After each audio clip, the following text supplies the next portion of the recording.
In a striking development on the international stage, U.S. Secretary of State Marco Rubio has publicly characterized the ongoing conflict in Ukraine as a proxy war between the United States and Russia.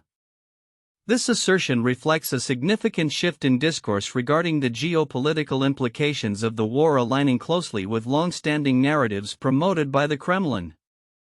Speaking during a recent interview with Fox News, Rubio articulated that the situation has evolved into a standoff between two nuclear powers, with the U.S. supporting Ukraine and Russia asserting its military dominance. President Trump views this as a protracted, stalemated conflict, and frankly it's a proxy war between nuclear powers, the United States helping Ukraine and Russia, Rubio stated, underscoring the gravity of the situation. His remarks come at a time when the Trump administration is reconsidering its military assistance to Ukraine, with significant implications for the future of U.S. Ukrainian relations. The characterization of the conflict as a proxy war resonates with the Kremlin's long-held assertion that the West is using Ukraine to confront Russia. Kremlin spokesperson Dmitry Peskov quickly endorsed Rubio's comments, stating, "This completely echoes the position that our president and foreign minister have repeatedly voiced," further solidifying the narrative that the conflict transcends national boundaries and reflects a broader East-West struggle. This acknowledgement of the proxy nature of the conflict raises critical questions about the strategy and objectives of U.S. involvement in Ukraine. Rubio criticized a perceived lack of strategic foresight among Ukraine's allies, arguing that simply providing military assistance indefinitely lacks a coherent strategy for resolution. Their plan is to give Ukraine as much as they need for as long as it takes. That's not a strategy, he asserted, highlighting the urgency for a comprehensive approach to ending hostilities. The implications of Rubio's statements are profound, especially as they coincide with reports of a tactical freeze on U.S. military and intelligence support for Ukraine. Such maneuvers have sparked fears in Kiev and among European allies that Ukraine could be coerced into accepting unfavorable peace terms with Russia, risking the loss of critical support from Washington. As tensions mount, Ukrainian President Volodymyr Zelensky is reportedly scrambling to mitigate the fallout from a recent contentious meeting with Trump, indicating the precariousness of Ukraine's position. Rubio's framing of the war as a proxy conflict signifies a troubling pivot in U.S. foreign policy, which could embolden Russian narratives while complicating Ukraine's fight for sovereignty. The ongoing dialogue about concessions and negotiations, as emphasized by Rubio, underscores the necessity for both parties to engage constructively to resolve the conflict. "It's going to require concessions from both sides, but we have to get them both to the table," he remarked, indicating a potential path forward that hinges on mutual engagement. Looking ahead, the geopolitical landscape remains fraught with uncertainty. As the U.S. reevaluates its approach to Ukraine, the stakes are high for both Kyiv and Moscow. The evolving narrative of the Ukraine conflict as a proxy war not only reshapes international perceptions but also foreshadows the complexities that lie ahead in negotiating peace. The coming weeks and months will be pivotal as the U.S. navigates its commitments to Ukraine amidst shifting political dynamics and as both nations grapple with the implications of a prolonged military standoff. As the political landscape in the United States grows increasingly polarized, the appointment of Pete Hegseth as Secretary of Defense is stirring significant discussion and controversy. Hegseth, a military veteran and former Fox News host, embodies the combative spirit of the Trump administration, presenting both the promise of military leadership and a plethora of contentious past remarks and allegations. In a recent address, Hegseth emphasized the administration's focus on national security both at home and abroad as he prepares for a visit to the U.S.-Mexico border. During this visit, he conveyed a stern warning to Mexican officials regarding their government's handling of drug cartels, stating that the U.S. military might take unilateral action if necessary. This assertion left Mexican officials reportedly shocked and angered, highlighting the potential for heightened tensions between the two nations. Contradicting Hegseth's stance, Vice President JD Vance publicly dismissed the idea of military intervention in Mexico, asserting that such discussions are premature and unnecessary. Vance noted a significant decrease in illegal border crossings since the start of the Trump administration, attributing this success to a renewed focus on border control. His remarks underscore a possible rift within the administration regarding foreign policy and military engagement. Hegseth's appointment is particularly significant given his background.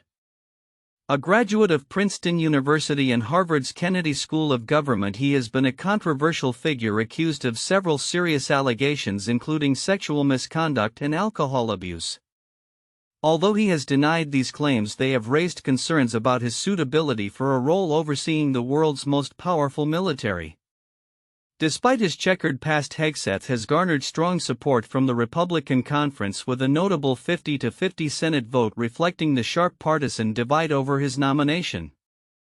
President Trump has lauded him as a tough, smart, and true believer in America first, echoing sentiments that have resonated with many in the GOP base. Hegseth's military accolades, including 2 Bronze Stars and a Combat Infantryman badge, add to his credentials, even though critics argue that his lack of high-ranking military or national security experience could hinder his effectiveness. The implications of Hegseth's appointment extend beyond military strategy. His close relationship with Trump and his media-savvy persona position him as a key player in shaping the administration's defense policies. However, his history of controversial remarks on sensitive topics such as women in combat roles and his views on military leadership could complicate his tenure. As Hegseth settles into his new role, the defense community and the public will be watching closely. His approach to national security, border control, and military engagement will likely define not only his legacy but also the broader direction of U.S. defense policy under the Trump administration. The coming months will reveal whether Hegseth can translate his media presence and military background into effective governance amid a backdrop of internal and external challenges.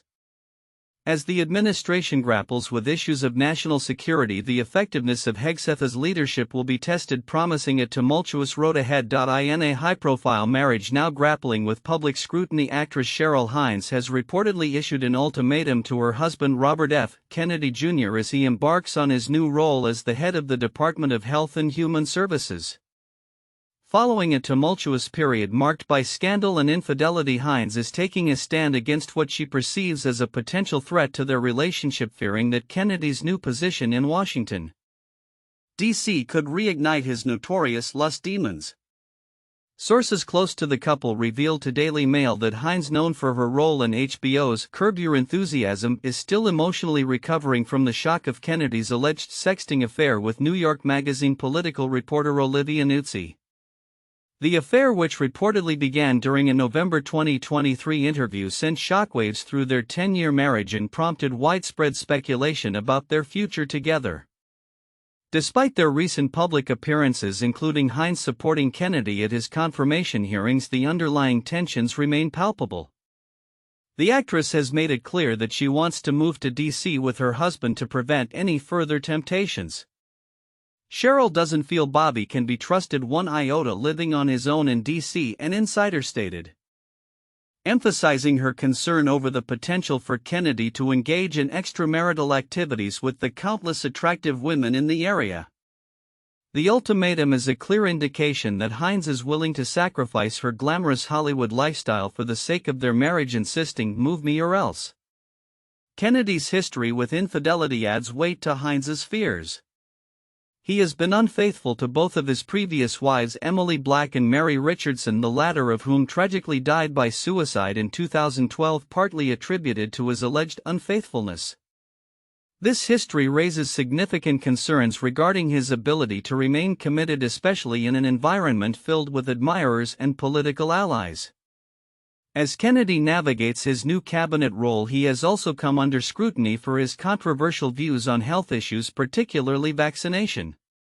Amid a measles outbreak in Texas, he has faced backlash for promoting vitamin A as a treatment rather than emphasizing the importance of vaccination. Public health experts, including Dr. Megan Ranney from Yale, have criticized his approach, asserting that vitamin A is not a substitute for vaccination and underscoring the necessity of vaccinations in preventing outbreaks. Kennedy's casual attitude toward the outbreak, coupled with his recent social media posts showcasing his recreational activities in California while the crisis escalates, has further fueled concerns about his commitment to public health and safety. Critics argue that his focus on alternative treatments instead of standard vaccinations reflects a troubling trend that could jeopardize the health of countless Americans. As the couple continues to navigate their tumultuous relationship amid Kennedy's high-stakes political role, the eyes of the public remain fixed on them. Heinz's ultimatum highlights the personal stakes involved, as both partners must confront the challenges posed by Kennedy's past and present behaviors. With the political landscape constantly evolving and the ongoing health crisis, it remains to be seen how this high-profile marriage will evolve in the face of such pressures. The next chapter for the Kennedys promises to be just as complex and intriguing as the last, as they grapple with personal and public scrutiny in equal measure. In a whirlwind of political drama, Pam Bondi, recently nominated as Attorney General by President-elect Donald Trump, finds herself at the center of multiple controversies that highlight her tumultuous history and the complexities of her new role. Among the most notable incidents is a long-standing legal dispute involving an adopted dog, which has resurfaced to complicate her confirmation. This issue, entwined with her past as a staunch animal rights advocate, paints a picture of Bondi that oscillates between commitment to public service and personal controversy. The saga began in 2005 when Bondi became embroiled in a legal battle over a Saint Bernard named Tank. The dog, owned by Steve and Doreen Couture, was put into an animal shelter in Louisiana during Hurricane Katrina. After the storm, Tank was transferred to a humane society in Florida and subsequently adopted by Bondi, who renamed him Noah. This adoption led to accusations from the Coutures that Bondi had effectively stolen their dog, igniting a 16-month legal dispute that captured national attention. Bondi contended that Tank had been severely neglected and argued that he was better off in her care, stating he was dying from heartworms. "I took a dog who was a walking skeleton." Ultimately, the Coutures regained custody of Tank, but the fallout from the incident lingered, with Doreen Couture expressing her belief that Bondi had wronged them. As Bondi steps into her role as Attorney General, she is not only tasked with overseeing a range of legal issues but also with addressing her brother's candidacy to lead the Washington, D.C. Bar Association. Bradley Bondi, a partner at a prominent white-collar defense firm, is seeking to assume this position during a time of heightened scrutiny for the Justice Department. His candidacy raises questions about potential conflicts of interest, especially given that the Bar Association may soon face complaints regarding the ethical conduct of political appointees under his sister's watch. Observers note that this duality, one of familial ties and professional responsibilities, could complicate both their careers as they navigate the political landscape. In another recent incident, Bondi attempted to generate excitement by announcing the release of new information regarding the late Jeffrey Epstein, a move that backfired spectacularly. In a misguided effort, she distributed binders of previously released documents to far-right influencers, leading to widespread criticism from both sides of the political spectrum. The incident not only illustrated a miscalculation in judgment but also prompted internal discord within the White House as staff scrambled to manage the fallout. Despite the blunder, Trump publicly praised Bondi in a subsequent address, indicating a degree of support that may shield her from immediate repercussions. Moreover, Bondi has recently called on the American Bar Association (ABA) to eliminate its diversity accreditation requirements for law schools, threatening to revoke its status as the government-sanctioned accreditor if it does not comply. This move aligns with a broader trend within the Trump administration to roll back diversity initiatives, a stance that has drawn criticism from various legal and educational communities. As Bondi's confirmation process unfolds, her past controversies and current political maneuvers will be closely scrutinized. The blend of personal and professional challenges she faces could define her tenure as Attorney General, particularly as she navigates the complexities of a politically charged environment. Looking ahead, the implications of her decisions both in terms of legal ethics and policy direction will not only impact her career but also resonate through the broader legal landscape of the United States, setting precedents for future administrations. As the country watches, the unfolding narrative of Pam Bondi serves as a microcosm of the ongoing cultural and political battles that characterize the current moment in American politics. In a decisive move reflecting escalating geopolitical tensions, U.S. Treasury Secretary Scott Bessent has reaffirmed the Biden administration's commitment to enforcing sanctions against Russia and Iran. Speaking at an Economic Club of New York luncheon on March 6, 2025. Bessent emphasized that the U.S. would not hesitate to impose further restrictions on these nations, particularly targeting their oil industries, which are crucial to their economies. The United States will take swift and comprehensive actions to ensure that both Russia and Iran are held accountable for their aggressive actions, Bessent stated. This declaration underscores a significant shift in U.S. foreign policy as it seeks to address the ongoing threats posed by these countries, particularly in light of recent military escalations and cyber activities that have raised alarms within the international community. The U.S. has been particularly focused on curbing the flow of oil revenues to both nations, which are vital for funding their military operations and strategic initiatives. Bessent highlighted the importance of international cooperation in this effort, stating, "We are working closely with our allies to ensure that our sanctions have the greatest possible impact." The Treasury's commitment to a multilateral approach indicates a strategic pivot towards unifying efforts among Western nations against common adversaries. Recent data reveals that both Russia and Iran have increasingly turned to alternative markets to mitigate the effects of sanctions. For instance, reports indicate that Iran has been strengthening its ties with countries in Asia seeking to expand its oil exports despite crippling sanctions. The U.S. response, as outlined by Bessent, aims to close loopholes and tighten enforcement mechanisms to limit these countries' ability to evade restrictions. The implications of this renewed focus on sanctions are profound. Economically, both Russia and Iran could face significant challenges as their oil revenues dwindle, potentially leading to increased domestic unrest and political instability. Furthermore, the geopolitical landscape could shift as these nations seek new alliances or escalate their aggressive postures in response to economic pressures.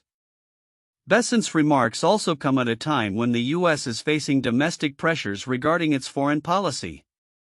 As the administration navigates complex issues both at home and abroad, the effectiveness of these sanctions will be closely monitored, with potential repercussions for global oil markets and international relations.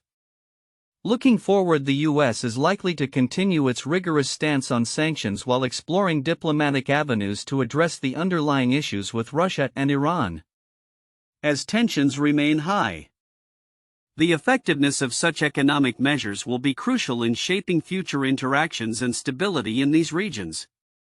The world watches closely as the U.S. prepares to wield its economic influence in the ongoing struggle against perceived threats to global security. In a significant shift in trade policy, President Donald Trump announced on March 6, 2025 that he would delay the implementation of 25% tariffs on most goods from Mexico for 1 month.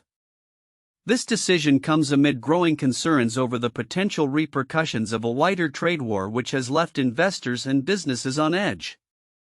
The announcement was preceded by comments from Commerce Secretary Howard Lutnick, who indicated that both Canada and Mexico would likely see delays in the tariffs initially proposed.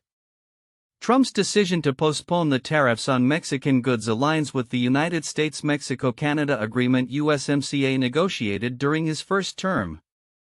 In a post on Truth Social, Trump emphasized his collaborative relationship with Mexican President Claudia Sheinbaum, stating, "After speaking with President Sheinbaum, I have agreed that Mexico will not be required to pay tariffs on anything that falls under the USMCA agreement."